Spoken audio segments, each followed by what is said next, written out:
ലാ ഹൗല വലാ ഖുവത ഇല്ലാ ബില്ലാ എന്ന് പറഞ്ഞാൽ എന്ത് മാറും? ദാരിദ്ര്യം മാറും. അതാ ഞാൻ പറഞ്ഞ പൈസ ഉണ്ടാകും. നീ ദിക്ർ പറഞ്ഞ പൈസ ഉണ്ടാകും. അല്ലാഹു ബറക്കത്ത് ചെയ്യുമാറാകട്ടെ.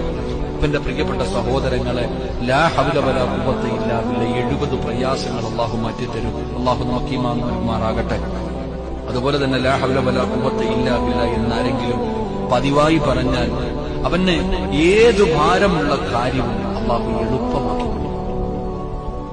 മഹാനവറുകൾ പറയുന്നു, മഹാനായ ശൈഖുൽ ഇസ്ലാം ഇബ്നു ഖയ്യിം തങ്ങൾ പറയാണ്, ആരെങ്കിലും ഒരു മനുഷ്യൻ ലാ ഹൗല വലാ ഖുവത ഇല്ലാ ബില്ലാ എന്ന് പറഞ്ഞാൽ ഏത് ഭാരമുള്ള കാര്യം, നീ വലിയ പ്രയാസമെന്ന് പറയുന്ന കാര്യം, നീ വലിയ പ്രയാസമാണ് എന്ന് കരുതുന്ന ഏത് കാര്യവും അല്ലാഹു അത് നിനക്ക് എളുപ്പമാക്കി തരും. 2, എല്ലാവിധ ഭീതിയും അവൻ എല്ലാം നിന്റെ ഭയം അല്ലാഹു മാറ്റി തരും.